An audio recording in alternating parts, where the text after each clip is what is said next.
শুরু হলো সব খবর যমুনা টেলিভিশনের নিয়মিত আয়োজনে আপনাদের সবাইকে স্বাগত জানাচ্ছি আমি ইশরাত জাহান। ইসরায়েলি ভূখণ্ড লক্ষ্য করে আবারও ঝাঁকে ঝাঁকে ক্ষেপণাস্ত্র হামলা চালিয়েছে ইরান।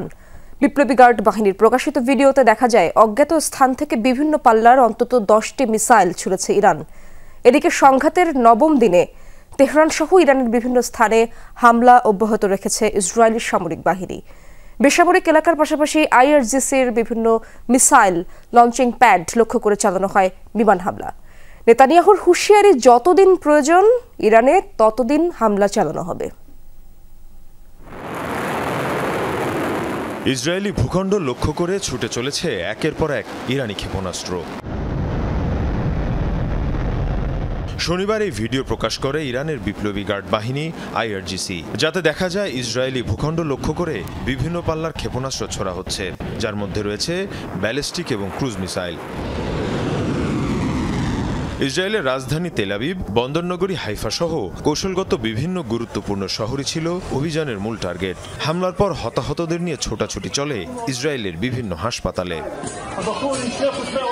ইরানের অভিযানের পাল্টা জবাব দিচ্ছে ইসরায়েলও। এরই মধ্যে শুক্রবার রাতে সবচেয়ে বেশি ক্ষয়ক্ষতি হয় কোম শহরে। ইসরায়েলি হামলায় বিস্ফোরণের পর আগুন ধরে যায় একাধিক বহুতল ভবনে। হামলা হয় মিসাইল স্টোরেজ এবং লঞ্চিং সাইটেও।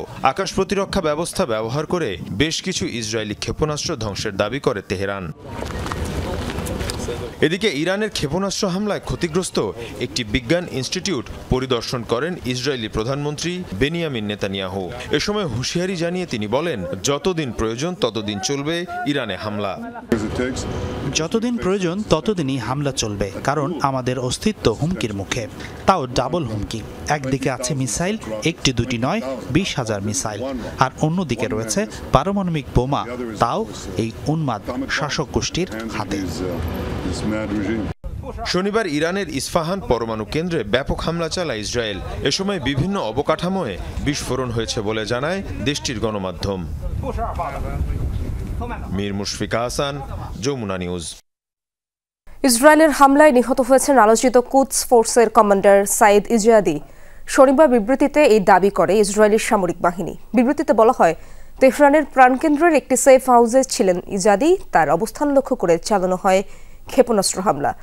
ওই হামলায় নিহত হন তিনি। কুদস ফোর্সের ফিলিস্তিনি শাখার প্রধান ছিলেন ইজাদি। এর আগে আইডিএফ এর হামলায় নিহত হন বিপ্লবী গার্ড বাহিনীর কমান্ডার আবিনপুর জুদাকি। আইআরজিসির সেকেন্ড ড্রোন ইউনিটের প্রধান ছিলেন তিনি। টানা 60 ঘণ্টা ধরে ইন্টারনেট সংযোগ বিচ্ছিন্ন থাকার কথা জানিয়েছে ইরান। শুক্রবার রাতে এক বিবৃতিতে দেশটির ইন্টারনেট পর্যবেক্ষণ সংস্থা নেটব্লকস এই তথ্য নিশ্চিত করেছে। নিরাপত্তাজনিত কারণে সরকারের পক্ষ থেকেই বন্ধ রাখা হয়েছে এই সেবা। ইন্টারনেট ব্ল্যাকআউটের কারণে যোগাযোগ বিচ্ছিন্ন অবস্থায় রয়েছেন দেশটির কোটি কোটি মানুষ। আত্মীয় স্বজনের খোঁজ নিতে না পারায় উদ্বেগ উৎকণ্ঠায় দিন কাটাচ্ছেন তারা। জানতে পারছেন না ইসরায়েলি হামলার খবরও। বিভিন্ন মানবাধিকার সংস্থার দাবি, যুদ্ধ পরিস্থিতিতে তথ্য নিয়ন্ত্রণে এমন উদ্যোগ নিয়েছে ইরানি শাসক গোষ্ঠী। এটিকে জনগণের রাজনৈতিক মত প্রকাশ এবং স্বাধীনভাবে যোগাযোগের অধিকার হরণ বলে অভিযোগ তুলেছে অনেকে। নানা উপায়ে সীমিতভাবে ইন্টারনেট ব্যবহার করতে পারছেন কেউ কেউ। ইসরায়েলে নতুন করে অস্ত্রের চালান পাঠিয়েছে যুক্তরাষ্ট্র এবং জার্মানি। ইরানে হামলা শুরুর পর এখন পর্যন্ত 14টি কার্গো বিমানে করে অস্ত্র পাঠানো হয় ইসরায়েলে। বৃহস্পতিবার সমরাস্ত্রের এসব চালান পৌঁছায় ইসরায়েলে। ইসরায়েলের প্রতিরক্ষা মন্ত্রণালয়ের বরাত দিয়ে এই তথ্য জানিয়েছে বার্তা সংস্থা আনাদলু।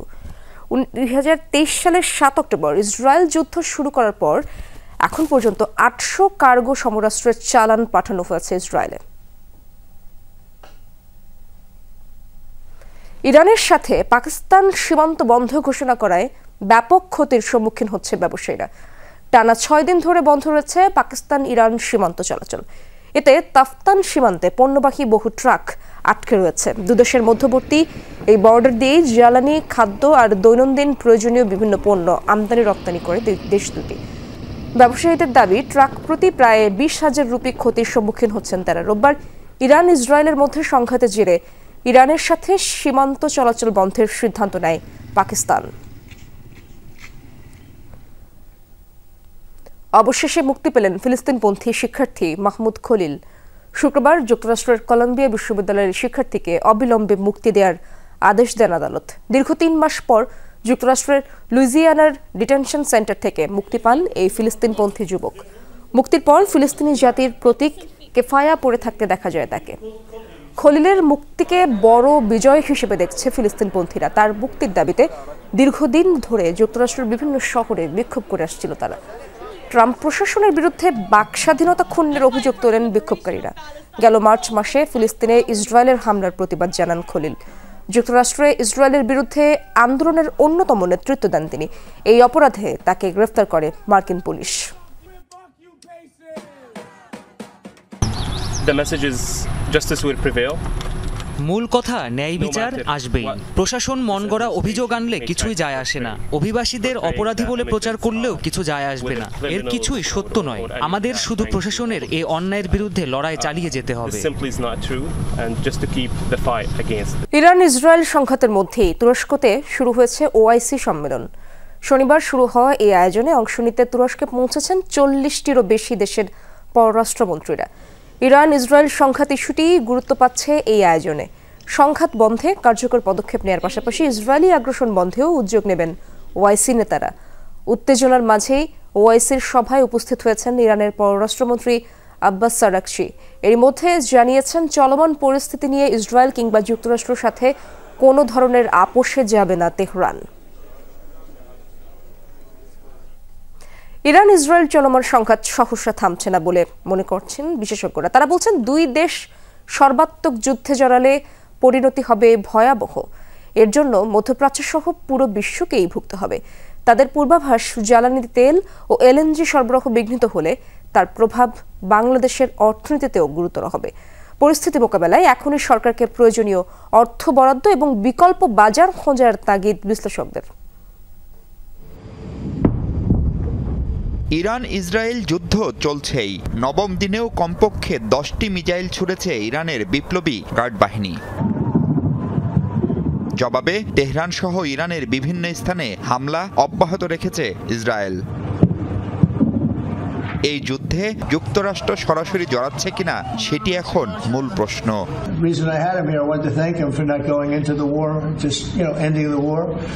প্রেসিডেন্ট ডোনাল্ড ট্রাম্প 2 সপ্তাহের যে সময় নিয়েছেন তা মূলত প্রস্তুতি আর ওই অঞ্চলে মার্কিন ঘাঁটিগুলোর নিরাপত্তা নিশ্চিতের জন্য বলে ধারণা বিশ্লেষকদের। তাই শঙ্কা এখনই যুদ্ধ থামছে না, বরং মাত্রা বাড়তে পারে আরও।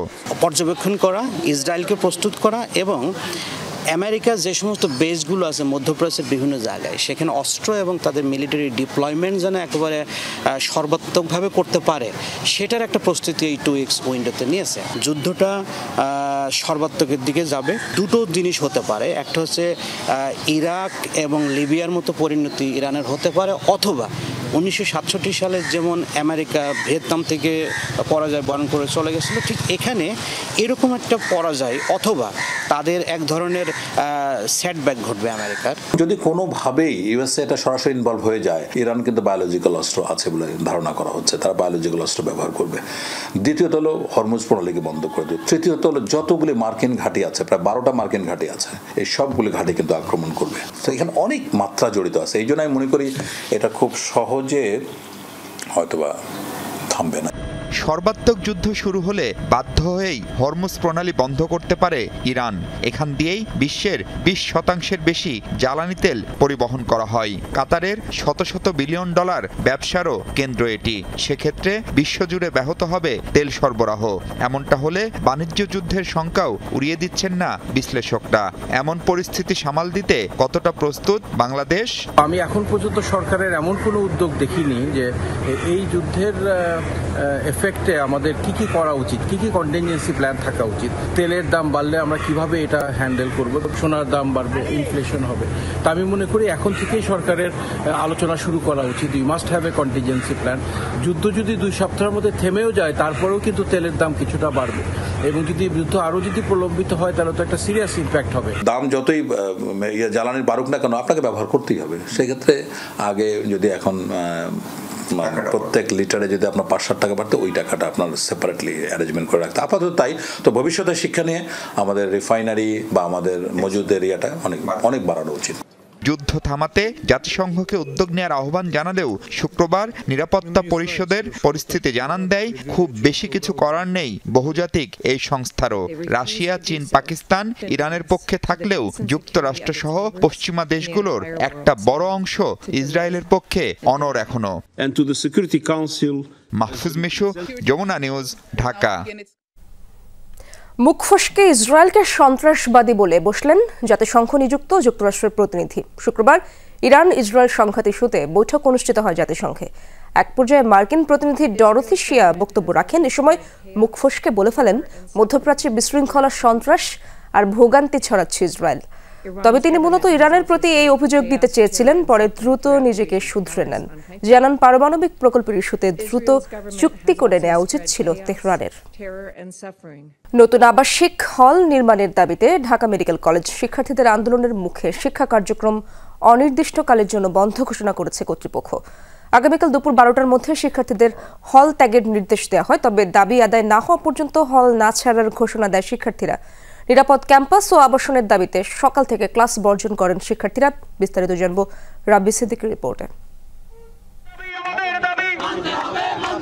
ঢাকা মেডিকেল কলেজের মিলন চত্বরের সামনে সকাল থেকে অবস্থান কর্মসূচিতে বিভিন্ন ব্যাচের শিক্ষার্থীরা। তাদের অভিযোগ, একাডেমিক ভবনের পলেস্তারা খসে পড়লেও কর্তৃপক্ষ গুরুত্ব দিচ্ছে না। যে কোনো মুহূর্তে ধসে পড়তে পারে ডাক্তার ফজলে রাব্বি হলের 4র্থ তলা। একই অবস্থা ছাত্রী হলেরও। আমাদের যেখানে সেখানে সিলিং ভেঙে পড়ছে, সিলিং খসে পড়ছে, একটা মৃত্যু ফাঁদে আমরা থাকছি বলা যায়। আমরা তখনও জানিয়েছি, এখনো জানাচ্ছি, কিন্তু কোনো অগ্রগতি নেই। যেহেতু ভবনের অবস্থা বেশি খারাপ হয়ে যাচ্ছে, এখন থাকার যোগ্যতা রাখেনি সেই ভবন। তারা বলছেন, আবাসন সংকটের সমাধান না হওয়া পর্যন্ত শিক্ষার্থীরা আর ক্লাসে ফিরে যাবে না। পুরো হল যে পর্যন্ত না ভেঙে আসবে, না ভেঙে আমাদের বুকের পরে এসে পড়বে, যে পর্যন্ত না লাশ পড়বে, সে পর্যন্ত আর এই ইস্যু নিয়ে কেউ কথা বলার সুযোগ পাবে না। তাই 4 তলায় হয় মরণ না নতুন হল প্রবেশ, এই দুইটা জিনিস ছাড়া আমরা আর ক্লাসে ফিরবো না। রানিং ব্যাচের যত ব্যাচ আছে সব ব্যাচ হচ্ছে এই দাবির সাথে সম্পূর্ণরূপে একমত। আমরা চাই আমাদের নিরাপদ আবাসন।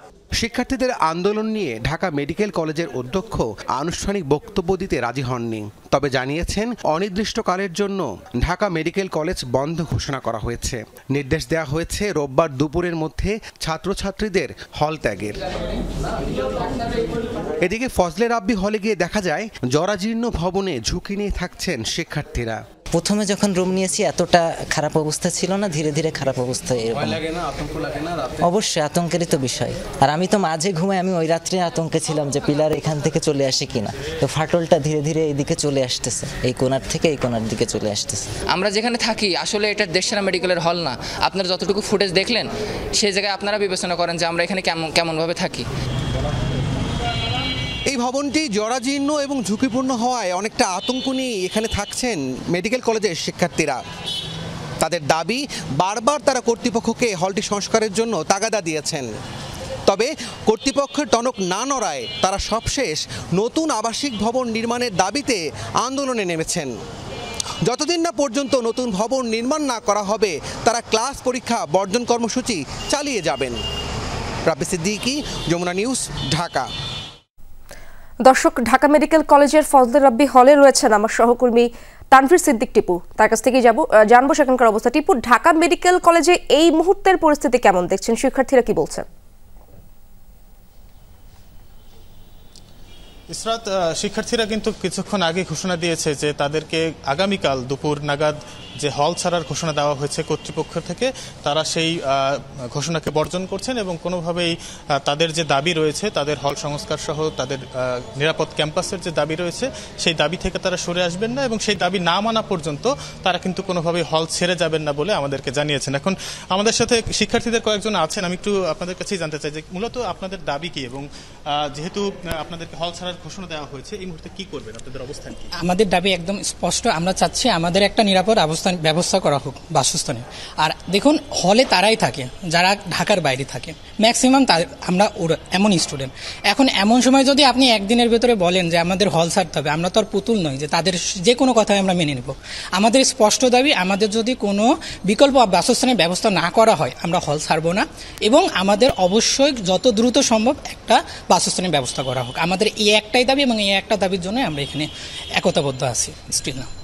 ইসরাত শুনছিলেন, এবং হলে অবস্থানকারী এই মুহূর্তে যত শিক্ষার্থী আছেন সবাই কিন্তু মূলত একই কথাই বলছেন যে তারা কোনোভাবেই এই হল ছেড়ে যেতে চান না, এবং তাদের যে দাবি রয়েছে, অর্থাৎ আমি এই মুহূর্তে ফজলে রাব্বি হলে রয়েছি এবং আরও 2টি হল যে ঝুঁকিপূর্ণ অবস্থা রয়েছে তাদের দাবি সেই হলগুলোর সংস্কার এবং তাদের যে একটা নিরাপদ বাসস্থান সহ তাদের যে দাবি সেই দাবি পূরণ না হওয়া পর্যন্ত তারা কিন্তু এই হল ছেড়ে যাবেন না বলে আমাদেরকে জানিয়েছেন।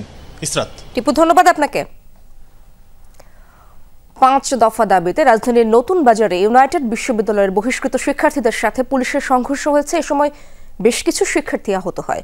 এক বিবৃতিতে ডিএমপি জানায়, বল প্রয়োগ ছাড়া পরিস্থিতি নিয়ন্ত্রণের চেষ্টা করেছে পুলিশ। এদিকে বিশ্ববিদ্যালয় কর্তৃপক্ষের সাথে আলোচনায় সমঝোতা না হওয়ায় আন্দোলন চালিয়ে যাওয়ার ঘোষণা দেন শিক্ষার্থীরা। প্রায় 2 মাস পর আজই বিশ্ববিদ্যালয়ে ক্লাস পরীক্ষা চালু হয়। শনিবার সকালে 5 দফা দাবিতে ইউনাইটেড বিশ্ববিদ্যালয়ের শিক্ষার্থীরা নতুন বাজার সড়কে অবস্থান নেয়। এ সময় ওই সড়কে যান চলাচল বন্ধ হয়ে যায়। পুলিশ বিক্ষুব্ধ শিক্ষার্থীদের সড়ক ছাড়ার অনুরোধ জানায়। এরপরও শিক্ষার্থীরা সড়ক না ছাড়লে তাদের লাঠিচার্জ করে ছত্রভঙ্গ করে দেয় পুলিশ। এ সময় শিক্ষার্থীদের সাথে পুলিশের ধাওয়া পাল্টা ধাওয়া ও সংঘর্ষের ঘটনা ঘটে। আহত হয় বেশ কয়েকজন। কিছু সময়ের জন্য শিক্ষার্থীরা ছেড়ে চলে যায়। আমাদের কয়েকজন মেয়ের উপরে বেধড়ক ভাবে লাথি দিয়েছে পুলিশগুলা, কোমরে বাড়ি দিয়েছে পুলিশে, 2-1 ভাইয়ের মাথা ফাটাই ফেলছে। সাইডে পড়ে যায়, আমরা এখানে 5-6টা মেয়ে ছিলাম, আমরা সাইডে পড়ে গেছিলাম, তবুও তারা থামে নাই, যেভাবে পারছে পা দিয়ে লাথি মারছে। শিক্ষার্থীদের আন্দোলনের কারণে প্রগতি সরণি এলাকায় যান চলাচল বন্ধ হয়ে যায়। এ সময় ওই সড়কে চলাচলকারী মানুষকে পোহাতে হয় চরম দুর্ভোগ। এখান থেকে অলরেডি আপনার জ্যাম খিলক্ষেত পর্যন্ত চলে গেছে। এটা ছাড়া এয়ারপোর্ট যাবে, মানুষ ভোগান্তির শিকার হবে। এটা তো একজনের জন্য, মানে কোটি কয়েক মানুষের জন্য এতগুলো মানুষের হয়রানি হচ্ছে। পরিস্থিতি স্বাভাবিক করতে শিক্ষার্থীদের সাথে আলোচনার উদ্যোগ নেয় বিশ্ববিদ্যালয় কর্তৃপক্ষ। প্রক্টোরিয়াল টিমের সাথে কোনো সমঝোতা ছাড়াই শেষ হয় আলোচনা। বেলা 12টার দিকে আবারও শিক্ষার্থীরা সড়কে অবস্থান নেয়। তারা 5 দফা দাবি তুলে ধরেন। দাবি আদায় না হওয়া পর্যন্ত আন্দোলন চালিয়ে যাওয়ার হুঁশিয়ারি দেয় শিক্ষার্থীরা। যতক্ষণ পর্যন্ত মানুষ এসে কথা বলে আমাদের সমস্যার সমাধান না করবে এই আন্দোলন চলমান থাকবে। নতুন বাজার ব্লকের আয়োজন করছি এবং সারা বাংলাদেশের প্রাইভেট ইউনিভার্সিটি সবাই রাস্তায় নেমে আসবে, সারা বাংলাদেশ যারা আছে, এবং এটা কর্মসূচি করা হচ্ছে। ভিসির পদত্যাগ সহ বিভিন্ন দাবিতে শিক্ষার্থীদের আন্দোলনের মুখে 28 এপ্রিল বন্ধ হয়ে যায় ইউআইইউর ক্লাস পরীক্ষা। শনিবার প্রায় 2 মাস পর খুলে বিশ্ববিদ্যালয়। ক্লাস স্বাভাবিক, ক্লাস হচ্ছে, সবার ক্লাসই হচ্ছে। ক্লাস মানে শুরু হয়ে গেছে রেগুলারলি, এক্সাম নিবে, সব নিবে, ক্লাস সব চালু করে দিয়েছে। মোটামুটি অ্যারাউন্ড 60 to 70% স্টুডেন্ট প্রেজেন্ট ছিল ক্লাসে। বহিষ্কৃত শিক্ষার্থীদের দাবির সাথে ঐক্য প্রকাশ করে আশেপাশের বিশ্ববিদ্যালয়ের শিক্ষার্থীরাও। এছাড়া জুলাই ঐক্য এক বিবৃতিতে শিক্ষার্থীদের দাবির সাথে সংহতি জানায়। হাসিবুল করিম বিজয়, যমুনা নিউজ, ঢাকা। সুইস ব্যাংকে 1 বছরে অনেক টাকা জমা করেছে ফ্যাসিস্টরা। তারা দেশটাকে ধ্বংস করে দিয়েছে বলে মন্তব্য করেছেন বিএনপি মহাসচিব মির্জা ফখরুল ইসলাম আলমগীর। তিনি বলেন, ফেব্রুয়ারির নির্বাচনের মাধ্যমে দেশবাসীর আশা পূরণ হবে।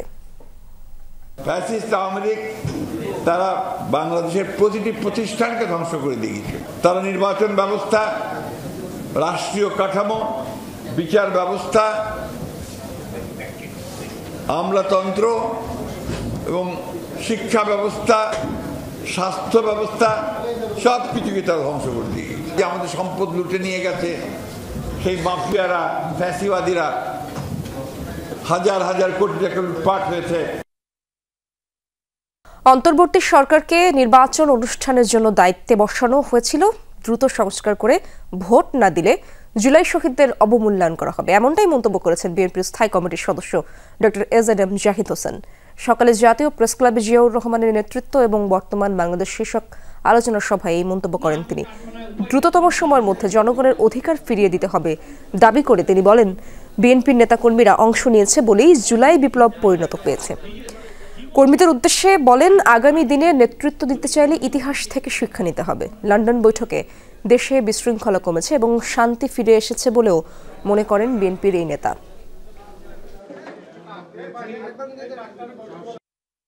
দ্রুততম সময়ের মধ্যে জনগণের অধিকার জনগণকে ফেরত দেওয়ার মধ্যেই আগামীর বাংলাদেশ গড়ার শক্তি নিহিত আছে।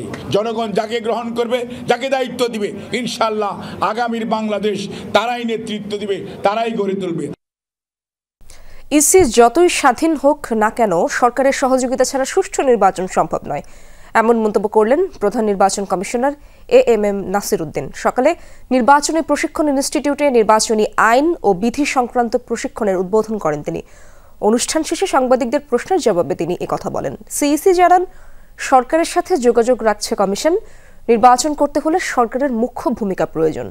নির্বাচনের কাজ এগিয়ে নেয়ার জন্য কমিশনেরও কর্মপরিকল্পনা রয়েছে। প্রয়োজনে সেই কর্মপরিকল্পনা পরিবর্তন আনা হবে এবং জানান সিইসি। একটা ইলেকশন করতে গেলে যতই আপনি স্বাধীন বলেন না কেন ইসিকে, সরকার ছাড়া নির্বাচন করা সম্ভব, কারণ সরকারের সহযোগিতা নিয়েই তো আমাকে নির্বাচনটা করতে হবে। আমাকে আইনশৃঙ্খলা বাহিনীর সাহায্য নিতে হবে, সরকারি অফিসারদের সাহায্য নিতে হবে, প্রশাসনের সহযোগিতা নিতে হবে। সুতরাং সরকার এখানে মুখ্য একটা ভূমিকা রাখবে তো ইলেকশনের মধ্যে, এটা ছাড়া তো সম্ভব না। সবাই দুর্নীতি করতে চায়, আগে যারা সুযোগ পায়নি তারা এখন সুযোগ চায়। তবে সবকিছুর ঊর্ধ্বে থেকে মানুষের কল্যাণ হয় এমন কিছু সংস্কার করে যাবে অন্তর্বর্তীকালীন সরকার। বাজেট নিয়ে আলোচনায় জ্বালানি উপদেষ্টা ফাউজুল কবির খান বলেন, বিগত বাজেটে নেতা এবং পিতার বন্দনা থাকতো, এবার তা নেই। পৃথক আলোচনায় পরিকল্পনা উপদেষ্টা বলেন, অপ্রদর্শিত অর্থ জরিমানার বিধান রেখে সাদা করার সুযোগ দেওয়া যেতে পারে। দেশের বিপুল সংখ্যক মানুষের এখনও দুশ্চিন্তার কারণ মূল্যস্ফীতি নিয়ন্ত্রণে সর্বোচ্চ গুরুত্ব দিচ্ছে সরকার। রাজধানীর শ্রীডাপ মিলনায়তনে বাজেট বিতর্ক প্রসঙ্গ অনুষঙ্গ নিয়ে আলোচনায় গুরুত্ব পায় পণ্য এবং সেবা মূল্যের নানা দিক। বাংলাদেশ অর্থনীতি সমিতির আয়োজনে অনুষ্ঠানে বক্তারা বলেন, শুধু সংকোচনমূলক মুদ্রানীতিতে নিয়ন্ত্রণে আসবে না মূল্যস্ফীতি। এখন যে আমরা একটা মন্দা পরিস্থিতি আছি, অর্থনীতির রিসেশন, সেটা আরও বাড়বে। স্ট্যাগফ্লেশন তো আমরা দেখতেছি, একদিক দিয়ে অর্থনৈতিক প্রবৃদ্ধি কম, আরেক দিক দিয়ে আপনার উচ্চ মূল্যস্ফীতি বেশি। যে ইকোনমিতে ইনফ্লেশনটা মানিটারি ফেনোমেনা নয়, সেখানে মানিটারি পলিসির কন্ট্রাকশনারি করে কিভাবে ইনফ্লেশনটা কন্ট্রোল করা যায়। পরিবর্তিত সময়ে বাজেট এলেও তা হয়েছে গতানুগতিক। বলা হয়, বেকারত্ব দূর করার ক্ষেত্রে নেই কার্যকর পদক্ষেপ। তরুণ জনগোষ্ঠীর 22%ই এই সুবিধাজনক অবস্থানের দিক থেকে তারা not in employment, not in education, not in training. তখন কিন্তু একটা প্রশ্ন আসে, আমরা আসলে আমাদের এই যে জনমিতিক সুবিধা, সেই জনমিতিক সুবিধা আসলে কতটুকু নিতে পারছি। এক সময় এক ধরনের একটা পদ্ধতি আমরা শুরু করি, পরে দেখা গেল সেটা ওয়ার্ক করে না, নতুন পদ্ধতিতে যাই। কিন্তু কেন আগে একটা ওয়ার্ক করলো না, কেন নতুনটাতে যাব, কেন নতুনটা ওয়ার্ক করবে, কোনো রিভিউয়ের মধ্যে দিয়ে যায় না। জ্বালানি উপদেষ্টা জানান, 10 মাসে বিদ্যুতের দাম বাড়েনি, প্রকল্প ধরে ধরে কমানো হয়েছে অপচয়। জানান, একটি পক্ষ চলে যাওয়ার পর অন্য পক্ষ সুযোগ চায়। আমার সঙ্গে তো এখন রাজনীতিবিদরা দেখা করেন, কিন্তু কেউই কিন্তু চান না যে দুর্নীতির অবসান হোক। সবাই চান যে দুর্নীতি চলুক, তবে দুর্নীতিটা এবার আমাকে করার সুযোগ দিতে হবে। সবাই বলে, দেখেন ফ্যাসিস্ট আমলে তো জানেনই তো ব্যবসা করতে পারি না, এখন একটু খেয়াল রাখবেন। এদিকে রাজধানীর গুলশানের একটি হোটেলে গবেষণা সংস্থা র্যাপিডের উদ্যোগে বাজেট এবং এলডিসি উত্তরণ নিয়ে আলোচনায় গুরুত্ব পায় ব্যবসা ও বাণিজ্য ক্ষেত্রে নানা দিক। আমরা তুলনা করে বাংলাদেশকে বলি যে পলিসি ঠিক না ইত্যাদি। পরিকল্পনা উপদেষ্টা জানান, দরপত্র যোগসাজশেই আগের সরকারের সময় প্রকল্পে 10% দুর্নীতি হতো। প্রকল্প বাস্তবায়নে জড়িতদের সুবিধা কাটছাড় দরকার, কিন্তু নতুন করে অস্থিরতা এড়াতে সেদিকে দৃষ্টি দিচ্ছে না সরকার। প্রশাসনের এমনিতেই যেই অস্থিরতা, তার মধ্যে আমরা যদি এখন আবার এইসব উপরি সুবিধা, বৈধ সুবিধাই আবার কমানোর নিয়ম কানুন করি, তাহলে তো অস্থিরতা কমার বদলে বাড়বেই। সামাজিক নিরাপত্তা খাতে উপকারভোগীর মধ্যে 30 থেকে 40%ই ভুতুরে। রাজনৈতিক বিবেচনায় এসব নাম তালিকায় এসেছে বলে মনে করেন পরিকল্পনা উপদেষ্টা। সচিবালয়ে তো এমনিতেই যা হচ্ছে। রিমুর রহমান, যমুনা নিউজ, ঢাকা। বরগুনায় আঞ্চলিক মহাসড়কে বাসের সাথে সংঘর্ষে মারা গেছে বাবা মেয়ে সহ ইজি বাইকের 3 যাত্রী, আহত 4 জন। পুলিশ জানায়, ঢাকা থেকে কুয়াকাটার উদ্দেশ্যে ছেড়ে যায় ইকরা পরিবহনের একটি বাস। দুপুরে আমতলী পটুয়াখালী কুয়াকাটা আঞ্চলিক মহাসড়কে চলার সময় ব্যাটারি চালিত একটি ইজি বাইকের সাথে সংঘর্ষ হয়। ঘটনাস্থলে মারা যায় ইজি বাইকের 3 যাত্রী। তারা হলেন মৌলভী আব্দুল আজিজ, তার মেয়ে মোসাদ্দিকা ও তাদের আত্মীয় খালেদা। এ সময় শিশুসহ আহত হয় 4 জন। তাদের উদ্ধার করে হাসপাতালে নেওয়া হয়েছে। ঢাকা শহরের মেডিকেল বর্জ্যের বিষয়ে এখনই সমন্বিত পদক্ষেপ না নিয়ে ভবিষ্যতে নগরবাসীর দুশ্চিন্তার কারণ হয়ে দাঁড়াবে বলে শঙ্কা প্রকাশ করেছেন পরিবেশবাদীরা। পরিকল্পনার অভাব এবং আইন প্রয়োগের অনীহার কারণেই দ্রুত পরিবেশের বিপর্যয় হচ্ছে বলেও জানান তারা। সকালে ঢাকা রিপোর্টার্স ইউনিটিতে বাংলাদেশ পরিবেশ আন্দোলন বাপা আয়োজিত এক সেমিনারে এসব কথা বলেন তারা জানান ঢাকায় প্রতিদিন ৭,৫০০ মেট্রিক টন বর্জ্য তৈরি হয়, যার মধ্যে ২০০ মেট্রিক টন হাসপাতাল বর্জ্য। দুই একটি হাসপাতাল ছাড়া বাকিগুলো কেউই নিজেদের প্রতিষ্ঠানের বর্জ্যের বিষয়ে সচেতন থাকছে না, যার ফলে প্রতিদিন বাড়ছে দূষণের মাত্রা। মেডিকেল বর্জ্যের পাশাপাশি কলকারখানার বর্জ্যের বিষয়েও মন্ত্রণালয়গুলো সচেতনভাবে নিজেদের দায়িত্ব পালন করছে না বলেও অভিযোগ করেন পরিবেশবাদীরা। ফুল আর শ্রদ্ধায় শেষ বিদায় জানানো হলো দেশ বরেণ্য আলোকচিত্রী শিল্পী চঞ্চল মাহমুদকে। বেলা 12:30টায় তার মরদেহ রাখা হয় ঢাকা বিশ্ববিদ্যালয়ের কেন্দ্রীয় মসজিদ প্রাঙ্গণে। সেখানে প্রয়াত চঞ্চল মাহমুদকে শেষ শ্রদ্ধা জানাতে ছুটে আসেন দীর্ঘদিনের সহযোদ্ধা, পরিবার আর সংস্কৃতিজনেরা। তারা বলেন, চঞ্চল মাহমুদ ছিলেন দেশের মডেল ও ফ্যাশন ফটোগ্রাফির পথিকৃৎ। ফটোগ্রাফিকে ঘিরে নানা আন্দোলন সংগ্রামে জড়িত হওয়ার পাশাপাশি প্রশিক্ষণ দিয়েছেন হাজারো শিক্ষার্থীকে। তার শেষ ইচ্ছে অনুযায়ী ঢাকা বিশ্ববিদ্যালয়ের কেন্দ্রীয় মসজিদে বাদ জোহর হয় নামাজে জানাজা। গুণী এই শিল্পীকে বনানী কবরস্থানে সমাহিত করা হয়। উনি হচ্ছে একটা খুব ভালো মানুষ ছিলেন, আপনারা প্লিজ একটু দোয়া করেন। তো আপনারা কষ্ট করে একটু দোয়া করবেন আমাদের জন্য, যে আমার দাদা জান্নাতবাসী হোক। এই মানের একজন আলোকচিত্রী এভাবে হারিয়ে গেছে, অথচ কেউ তার দিকে তাকালো না, এটা আমাদের সমাজের জন্য কলঙ্ক। অন ক্যামেরায় উনি বলছেন যে তার মৃত্যুর পরে যেন তাকে শহীদ মিনারে না নেওয়া হয়। হ্যাঁ, এই ক্ষোভগুলো তার ছিল। বড় অভিমান নিয়ে আসলে চঞ্চল মাহমুদ চলে গেলেন আমাদের শিক্ষক। অভিজ্ঞতা নিতে আমরা যেতাম তার কাছে, সেই যাওয়াটা আর এখন আর হবে না। দেশে 24 ঘন্টায় ডেঙ্গু আক্রান্ত হয়ে একজনের মৃত্যু হয়েছে।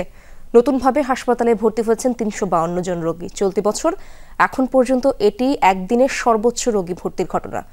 স্বাস্থ্য অধিদপ্তরের এক বিবৃতিতে জানানো হয়েছে এসব তথ্য। ডেঙ্গু আক্রান্তদের মধ্যে সবচেয়ে বেশি 167 জন বরিশালের হাসপাতালগুলোতে ভর্তি হয়েছেন। চলতি বছর এখন পর্যন্ত ডেঙ্গুতে মারা গেছেন 31 জন, যাদের মধ্যে 16 জন পুরুষ ও 15 জন নারী। এখন পর্যন্ত মোট আক্রান্ত হয়েছেন 7,429 জন, যার মধ্যে 4,410 জন পুরুষ ও 3,027 জন নারী। রাজধানীর বনানীতে নতুন আউটলেট উদ্বোধনের মধ্য দিয়ে বাংলাদেশে প্রথমবারের মতো যাত্রা শুরু করল মেইল বক্সেস ইটিসি।